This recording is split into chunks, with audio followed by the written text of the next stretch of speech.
My name is Damalisa and I welcome you to this episode of the Ideation Corner. The Ideation Corner is a space where ideas are discussed and dissected. And today I host Jeanne Nyangoma. Jeanne is the founder of Jollity Healthy Treats and she's going to tell us all about it. Jeanne, you're very welcome. Thanks, Damari, for inviting me here to the Ideation Corner. So Jollity Healthy Treats is basically a company that lets people know that you do not have to suffer when you're eating healthy. Yeah. So it's a company which I founded about 6 years ago. Yeah. Because I have a sweet tooth. I was blessed with a sweet tooth. I love my cakes and I love my cookies, but I got kids and my weight refused to go. Yeah. And I didn't want to cut things out of the diet. You still wanted to eat your cake? Yeah. Cakes and cookies, all the sweet things. Yeah. So I decided to start baking, should I say healthy? I replaced sugar with healthier options like honey, fruits, stevia. Yeah, just so that I could still eat your cake. So I could pretend, not pretend, but I knew that I was actually eating healthier.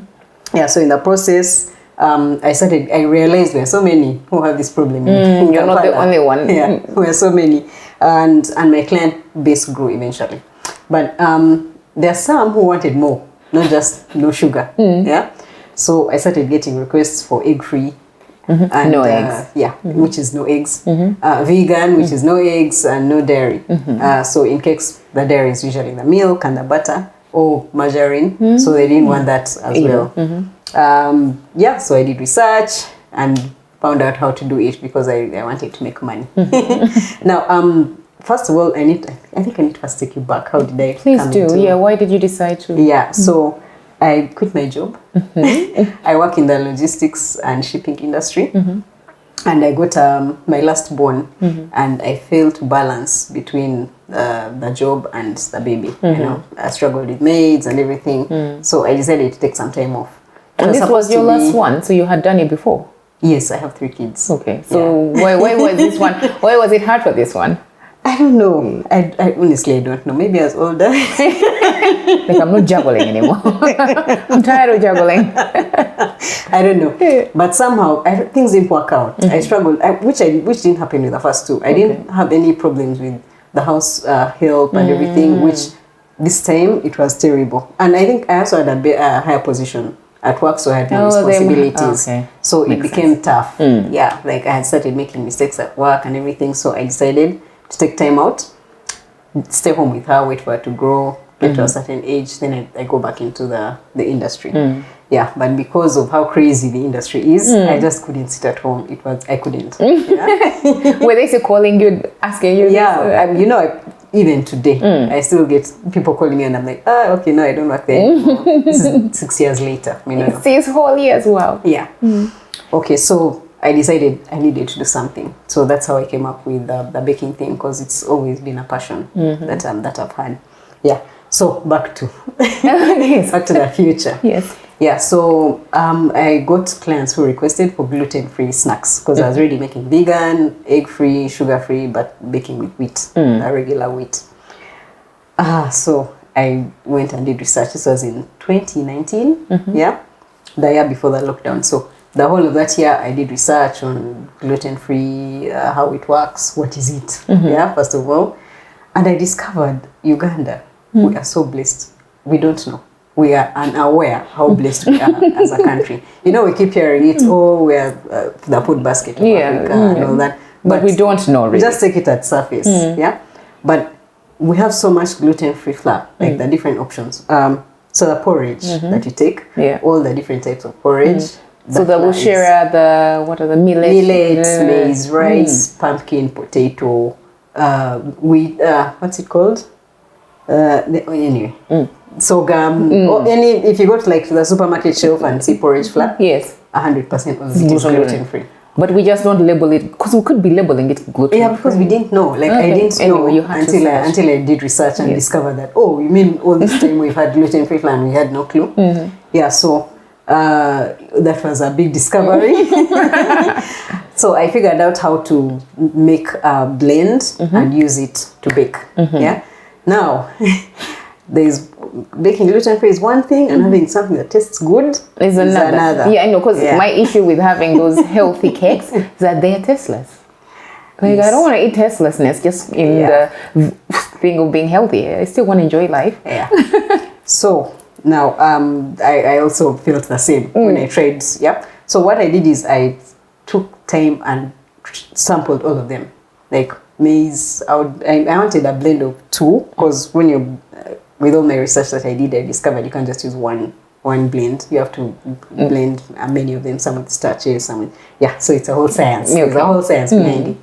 So I tried out all the different types of gluten-free flour. So they look nice, but that is so my kids were I called them guinea pigs in my last interview, and they called me, what is a guinea pig? We're not being guinea pigs. We're not pigs. So they were my samplers. I think today that's what I'll use. Yes. They would test. Guinea pigs? No. So they were my samplers. So I would bake and they would test. Especially the last born, the youngest, you know how kids don't lie. They don't know how to. Oh no, they will tell you to your face. Yeah.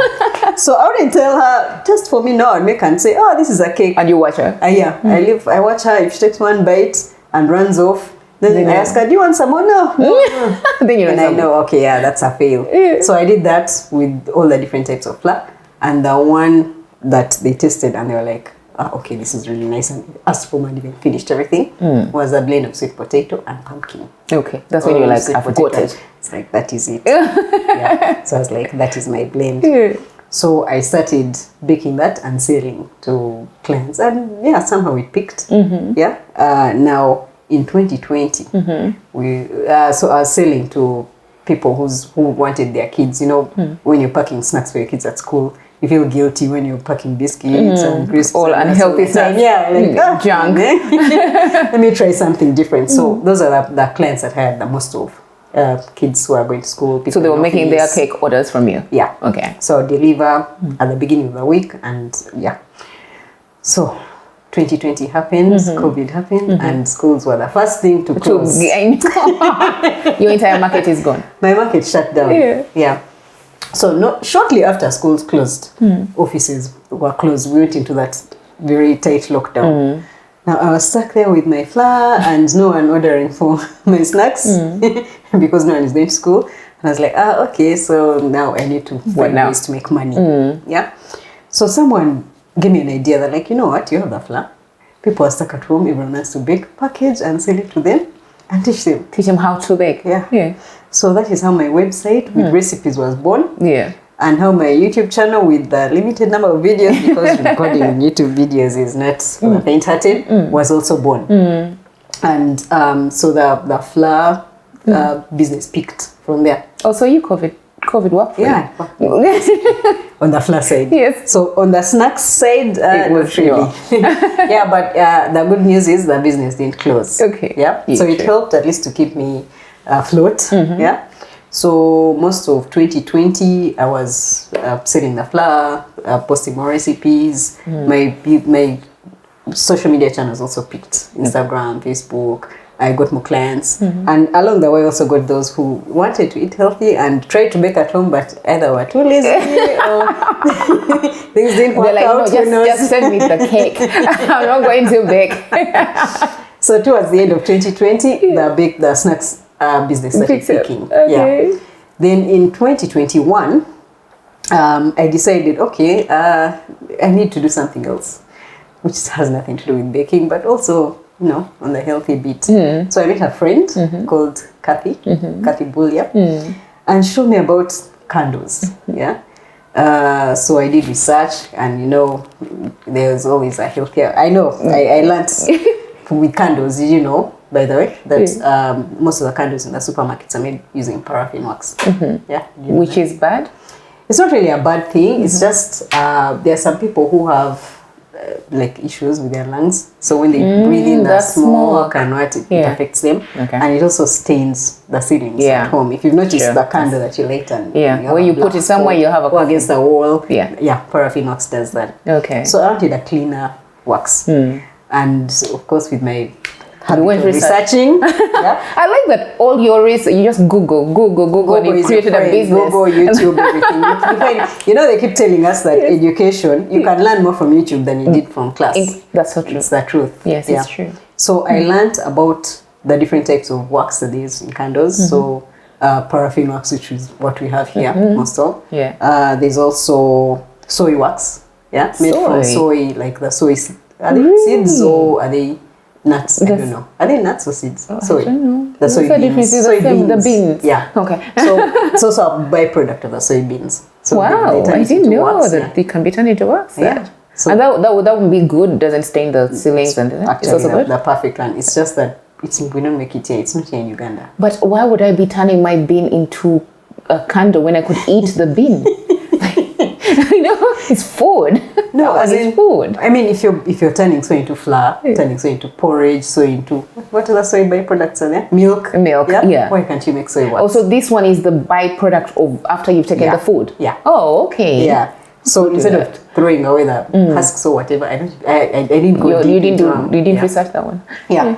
So I also discovered there's beeswax. Yeah, like the byproduct from honey, which I think a few make candles, but not really on a serious, like just to sell, like maybe at the neighborhood store or something. Okay. Yeah, so I decided to go into that because I didn't want to start importing soy wax from such a headache. Yeah, and it's better to use local inputs. Yeah, then you help the actual local economy. Yeah. So we started using making beeswax candles, which so are you scented. So we have 3 different types. Yes. We have the like votives and pillar candles, the regular, very fat ones, like the big ones, where you put like 4 weeks and everything. Yeah.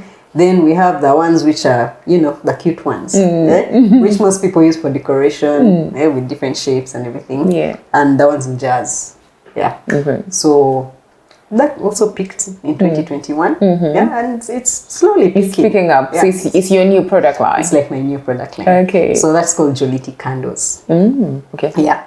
So together with Kathy, she also helps a bit with the flour bit. So we're kind of co-founders. We work together. Yes. I have I would say a small team. Maybe one person who comes in once in a while to help, especially when I'm at the farmers markets selling the candles and the flour. Yeah, so that is, I think, basically in a nutshell. In a nutshell. What I've been doing. But through the website, I've discovered that, we forget that the internet is not just within Uganda, it's worldwide. Yeah. So I've been getting requests from people in Europe. Really? US, for your candles and your gluten-free? I would imagine they would ask for the gluten-free flour. Yeah, gluten-free flour, especially because for them the recipes like, that's such a blessing. Yeah, so I decided, you know what, maybe I need to work on getting this flour outside of Uganda. Yeah, beyond Uganda. Okay. So and how is that process going? Yeah. So now my project for this year is to get a place.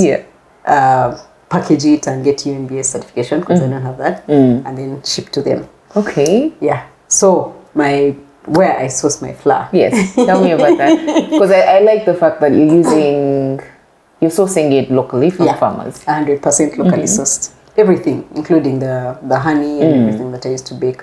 Okay. So I got in touch with a few people who, should I say, manage small, tiny groups of farmers. Yeah. I sourced from about 4 different people. And the flour that I get from them is already milled and UNBS certified. Yeah? So the millers are UNBS certified themselves? They have to be UNBS certified because I am not UNBS certified. So I want to make sure at least your what I'm giving to the end user is a good product. Yeah. So in the process of that, I also opening a new line of another product. Yeah, okay. It's also flour, but a new should I say blend of the orange yellow maize. It's called yellow maize. Yeah. It's not sweet corn. They're different. When I tell people yellow maize, they assume it's sweet corn. No, yeah, it's not. It is the regular maize but yellow. So it is our normal local maize. The local maize, but it is yellow in color because it has more. Should I say it's more nutritious? It's more nutritious than the corn. Yeah. So the yellow is the same yellow that you'd find in the pumpkin and the sweet potato. It's a lighter. It has a lower deep glycemic yellow. index. It's good for people with diabetes and Okay. everything. Yeah, so it's a blend of that and butternut squash. Do you know what that is? Butternut is in that pumpkin family. It's in the it has a pumpkin little family, that hard tiny shell. white thing, yeah. The one, is it the same one that they do deco from? You know, Yes, the drinking like thing. a calabash. Yeah. That's what they use. Yeah, I I think never so. thought about I it. think it is because the ndeku is okay. Morgan is ndeku. The 8-figure one. So yes, that's butternut squash. Yeah. But doesn't it grow on trees or something? It does. Yeah. Oh, it doesn't. No, I'm talking No, about not the butternut squash. I'm talking about that round, the small tiny one which they use like at coagulas, which they Yeah, which they it grows. carry, It's yeah. kind of like pumpkin. It's in the pumpkin family. It Yes. grows like the pumpkin. It grows on the ground. It's a creeper. Okay. Yeah. So the butternut squash. So instead of scraping and tossing away, That, oh my goodness, we are tossing it away. So you were like, no, we can use it. yeah. Okay. So what my business does is not only does it promote the healthy snacking and everything, it also adds value to the farmers in many ways. First, there is no wastage because these sweet potatoes that they don't sell, and I only use orange sweet potato. Did you know we had that in Uganda? Yes. Oh, it's the tastiest. I like it. Yeah, The so orange one. I think it was introduced in about 2014. Yeah, not too long ago. Okay. Yeah, there's a whole potato project. And so that's how I discovered the farmers. Okay. Yeah, so the orange sweet potato, orange, yellow pumpkin, butternut squash, which is yellow, and yellow maize. All these are going into one flour product. Okay, they could, but right now they are two different because Okay. I don't want to change like what's already working. The sweet Yeah, I potato know. and pumpkin. People get used to a certain taste and they. So I don't want to change that. Yeah, so the new blend is going to be yellow maize and butternut squash because there are some people who don't like the taste of sweet potato in their cakes. It can be, I don't know, yeah, like The flavor itself? I don't know if it's a flavor, but I think maybe there are people who are very sensitive, should I say tongue or sense of Because I'm like, taste. how do you even test it? There are people who do, imagine.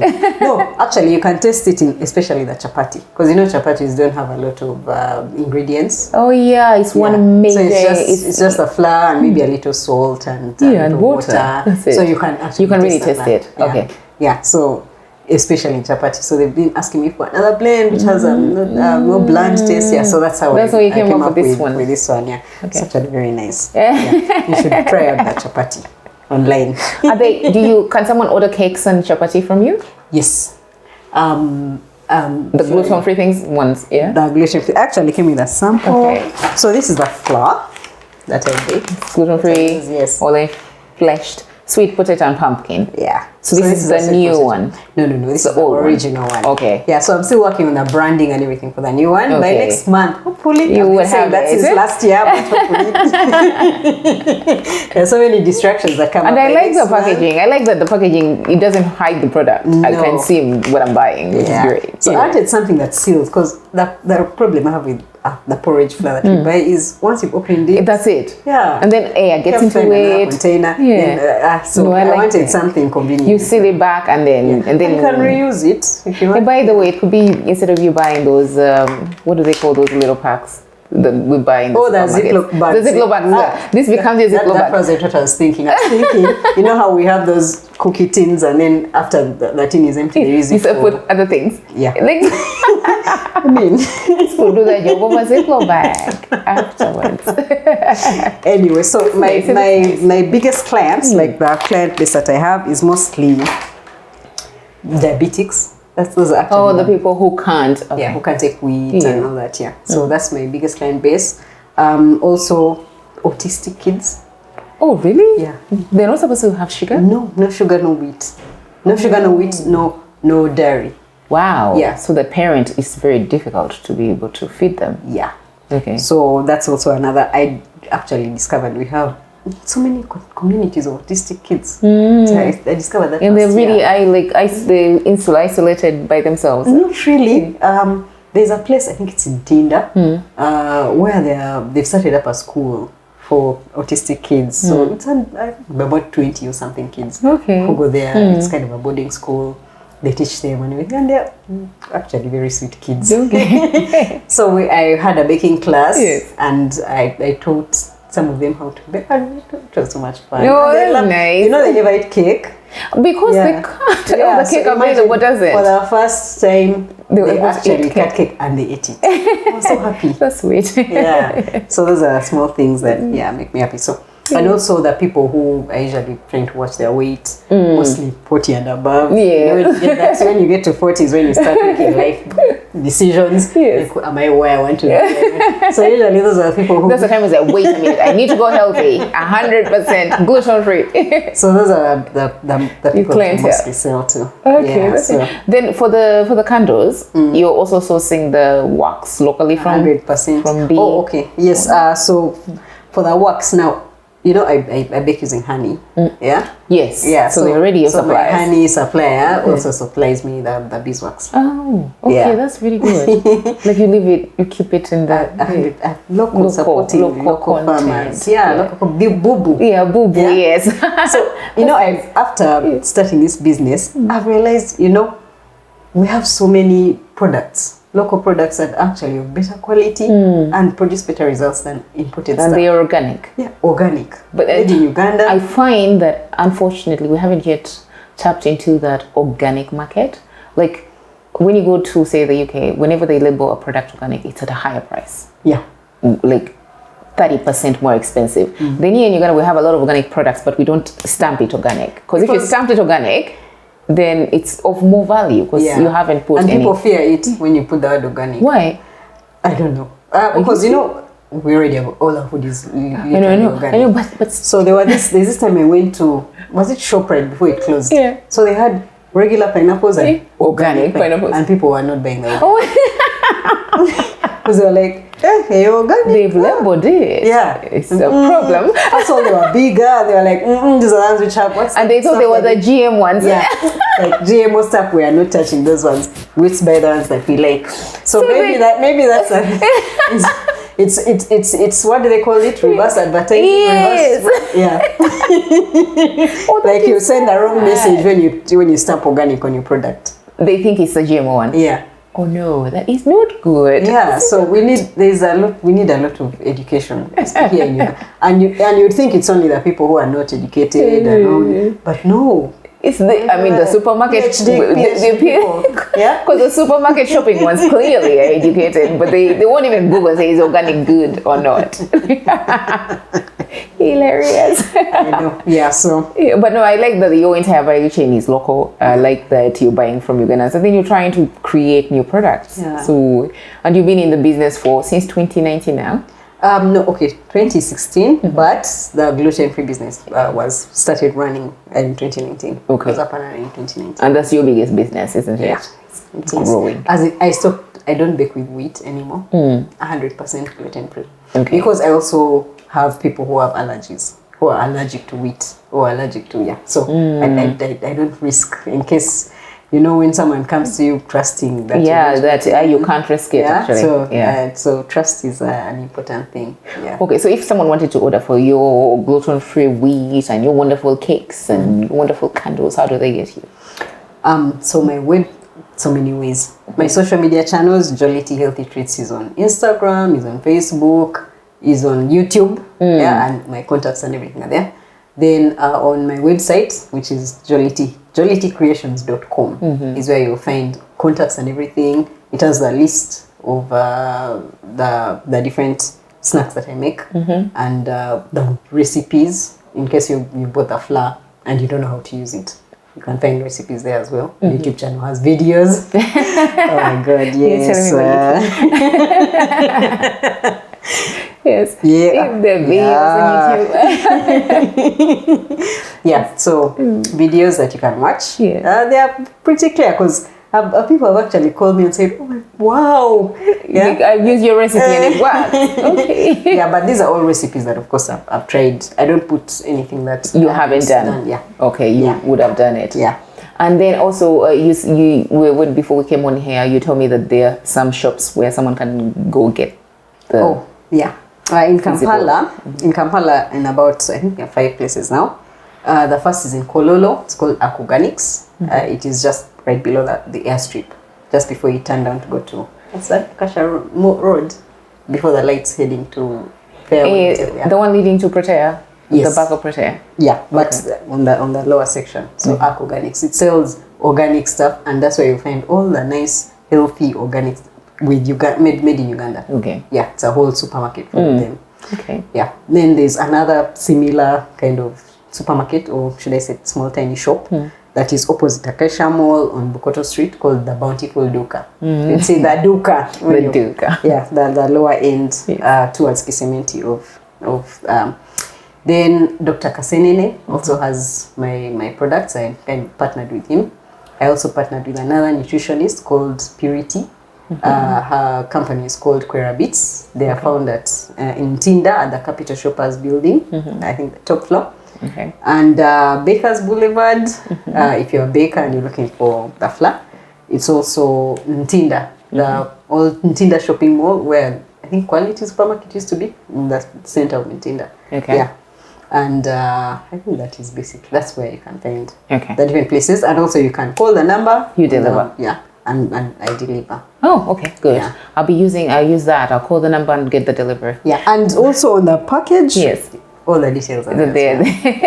Because I do love the delivery thing, where I just call and then you deliver my thing. Yeah, I don't have to lockdown did so much for us. I discovered spoiled me. I don't even go to supermarkets most of the time. I call. Even now that even if you're like, no, deliver. I don't need to come. I need to spend my time here. Yeah. So, Jeanne, unfortunately, we've run out of time. Is there anything you'd like to highlight? Anything we have missed? Anything you like to with your parting shots? My parting shots are, guys, eat healthy. Yeah, like it's a problem. You know, I see kids. Okay, I really don't like to judge because you don't know what's happening, but it's becoming a problem. When I was looking at the statistics, the NCDs, the non-communicable diseases, diabetes, heart problems, high blood pressure, and all that, 30% of the people who died in 2020 were as a result of that. And these are all things that can be controlled and that can be managed. And the biggest culprit is refined carbohydrates, which is refined wheat and processed sugar. So just removing those two things from out of your diet can change your life literally. Yeah. So go towards healthy. Yeah, that is why I'm doing this. So try it, let your friends know and everyone, and you'll see the difference. So Jollity Healthy Treats. Yeah. Ladies and gentlemen, there you had it from Jeanne. Please do try out her products, Jollity Healthy Treats, and you can have some gluten-free cakes and wonderful treats. Thank you.